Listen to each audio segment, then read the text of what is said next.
Bonjour à tous, aujourd'hui je vous présente Everyday Witch Oracle qui a été créé par Deborah Blake et illustré par Elisabeth Alba aux éditions Llewellyn. Donc j'ai la version anglophone puisqu'à l'époque où je l'ai acheté il n'existait pas en français. Mais aujourd'hui il est possible de le trouver en français mais je ne me rappelle plus quelle est la maison d'édition qui s'en occupe. Bref, donc il se présente dans une boîte cartonnée de quand même d'une bonne taille, de la taille de ma main. La boîte est dure. C'est une petite boîte qui n'est pas très épaisse. À l'arrière, vous voyez 3 cartes d'illustration.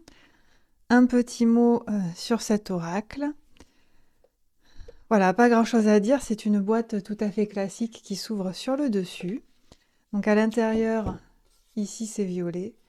Voilà, donc là c'est une illustration qu'on retrouve également sur l'une des cartes de cet oracle.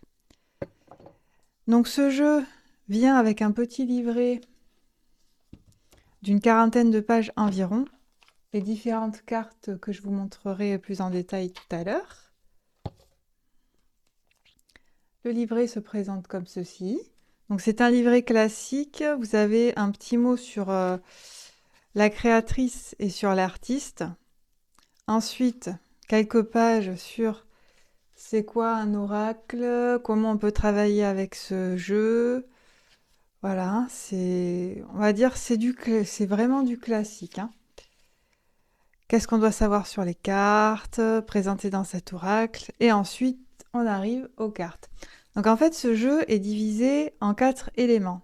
Il y a les cartes de l'élément terre, les cartes de l'élément air, les cartes de l'élément feu et les cartes de l'élément eau. Donc comme vous avez vu avec le titre Everyday Witch, le thème de ce jeu, c'est la sorcière. Donc il y aura toujours une sorcière accompagnée d'un petit chat sur chacune de ces cartes. Donc les cartes de l'élément terre, c'est plutôt pour ce qui est action, mettre en pratique et l'ancrage. Les cartes de l'élément air, c'est pour ce qui est communication, intellect, réflexion. Les cartes du feu, c'est pour la passion. Et les cartes de l'eau, c'est pour le mouvement, les changements, la fluidité. Voilà. Alors ce que j'ai trouvé particulièrement intéressant dans ce jeu, c'est qu'en fait, chaque carte peut être lue, entre guillemets, de 3 manières différentes. Tout d'abord, il y a la partie action, qui est de mettre quelque chose en action, faire une action dans la matière, dans votre réalité. Ensuite, il y a la partie divination, où là, vous tirez la carte et vraiment vous avez la signification divinatoire du message. Et il y a également la partie magique. Si vous pratiquez des rituels magiques ou énergétiques, eh bien cette partie-là, c'est vraiment pour la mise en pratique magique par rapport à la carte que vous avez tirée. Et moi, c'est quelque chose qui me plaît beaucoup. Et en fonction de votre demande, de ce dont vous avez besoin, est-ce que vous allez tirer une carte juste pour de la divination ou est-ce que vous avez besoin de mettre en pratique quelque chose dans la matière ou faire un travail magique? Donc moi, je trouve ça super génial. Donc là, vous voyez les cartes, par exemple, on arrive dans la catégorie de l'air, ici. La carte numéro 1, Imagine and Envision. Les cartes sont numérotées dans le livret. Le problème, c'est que sur les cartes qu'on verra à tout à l'heure, il n'y a pas de numéro. Donc ça, pour moi, c'est un énorme défaut. Je comprends pas pourquoi, alors qu'en plus, il y avait la place de mettre un numéro dessus. Dans la version anglophone, les cartes ne sont pas numérotées, donc c'est pas évident pour se retrouver dans le livret. Donc moi ici, voilà, j'ai mis des petits post-it colorés pour me référer à l'élément en fait. Donc le vert pour la terre, le jaune pour l'air, l'orange pour le feu et le bleu pour l'eau. Pour m'y retrouver plus facilement, mais bon, c'est vrai que c'est embêtant le fait qu'il y ait un numéro là et que ce soit pas indiqué sur la carte, c'est stupide en fait, ça n'a pas de sens. Voilà, ça n'a pas de raison d'être.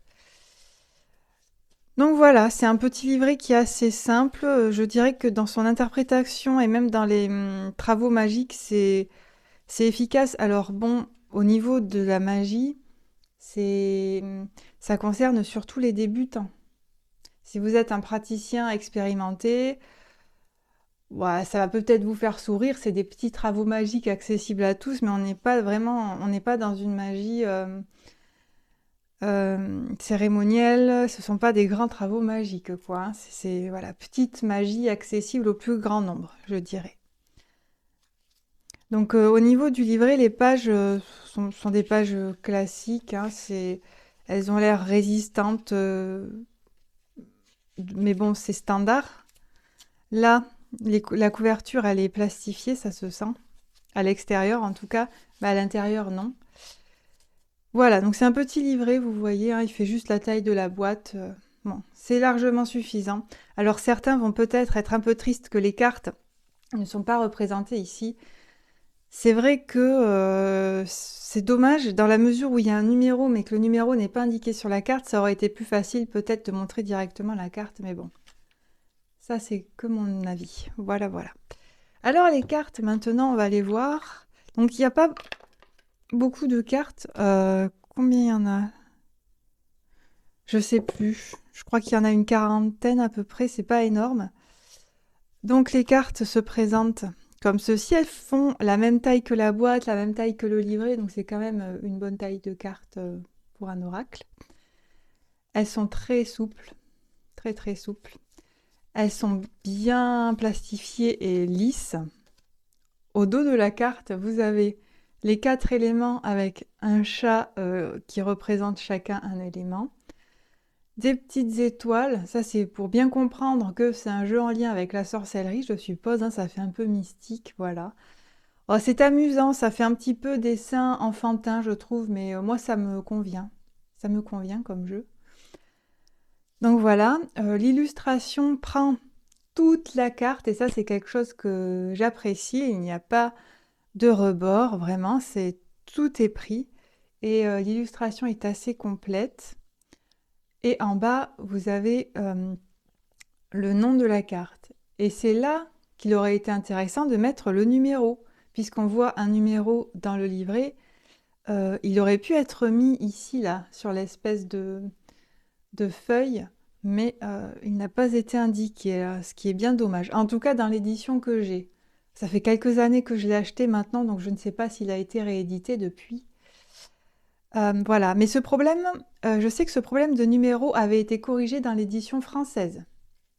Parce qu'il est édité par une maison d'édition en France, mais je ne sais plus laquelle c'est, mais j'avais vu que cette problématique de numéro avait été corrigée. Voilà, bref. Donc je vais vous montrer toutes les cartes. Donner de l'amour, prospérité et abondance. Méditation pour la clarté. Vous avez vu, c'est très coloré, hein. Méditation pour aller en profondeur. Suis tes rêves. Suis le flux.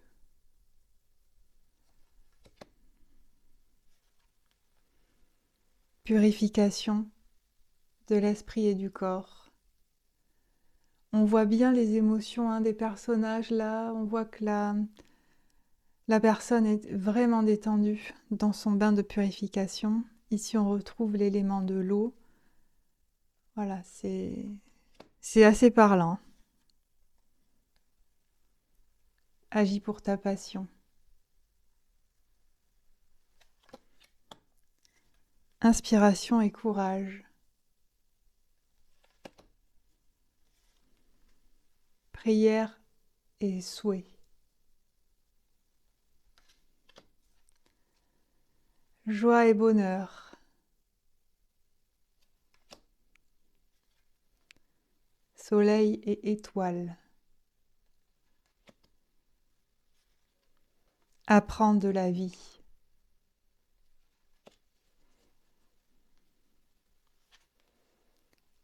Exprime ce que tu as à dire.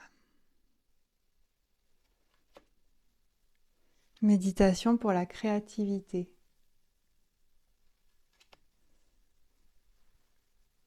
Gratitude et remerciements. J'aime beaucoup cette carte, elle est très claire, vraiment joyeuse. La femme sur la carte est radieuse, elle sourit vraiment.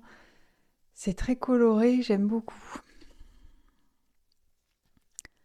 Plante les graines. Récolte saisonnière.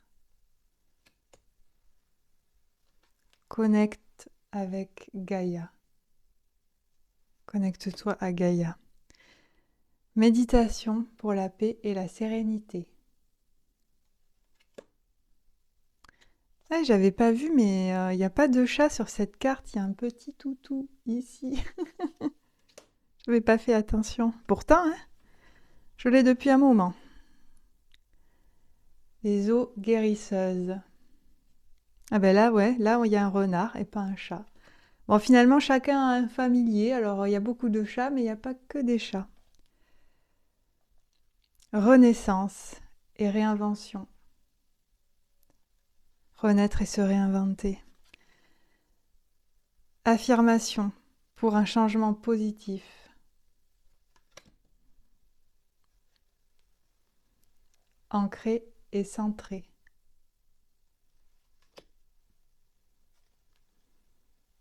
Magie de la terre. Accepte l'amour. Changement et progrès. Magie de l'air. Imagine et visualise. Magie du feu. Affirmation pour guérir le cœur.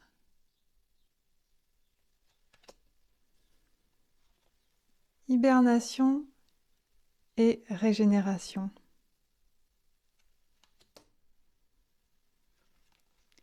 Écoute la sagesse.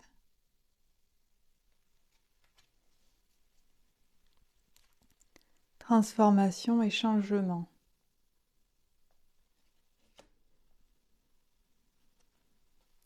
Larmes de joie et de tristesse.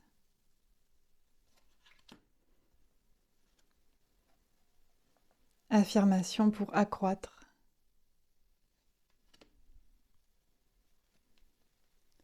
Force et résilience.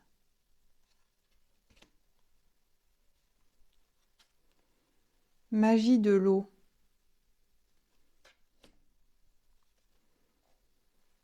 Affirmation pour l'acceptation.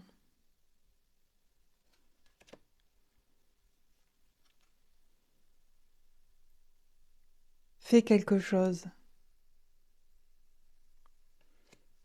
Donc voilà pour les cartes. Donc il n'y en a pas beaucoup, hein. Il y en a une quarantaine à peu près. Je trouve que c'est de la bonne qualité parce que j'ai beaucoup travaillé avec et les côtés sont en parfait état. Voilà, vous pouvez voir, ils ne sont pas du tout abîmés. D'ailleurs, j'ai pas précisé, mais la tranche des cartes n'est pas dorée ni argentée. En fait, elle est normale. Et je pense que ça joue beaucoup, hein, parce que quand il y a des dorures, ça a tendance à accrocher les cartes et donc à abîmer les bords des cartes, mais là, non. Donc ça me fait plaisir, elles sont toujours en très bon état. Donc comme vous le voyez, ce sont des cartes qui sont très colorées, assez joyeuses et porteurs de messages positifs. Moi, je n'utilise pas vraiment ces cartes pour la divination, en fait. J'utilise plutôt ce deck pour un travail intérieur ou par rapport à mettre de l'action dans la matière, dans la réalité de ma vie. Voilà, non, mais comme il est tout à fait possible de travailler avec pour des messages divinatoires, vous pouvez le faire. Cependant, je trouve que ce jeu s'adresse plus aux personnes qui veulent faire un travail sur elles plutôt que lire les énergies de l'avenir, quoi. Enfin, ça, c'est mon impression personnelle. Donc, c'est un jeu que j'apprécie. Voilà. Et je m'arrête là pour cette vidéo. Je vous dis à la prochaine.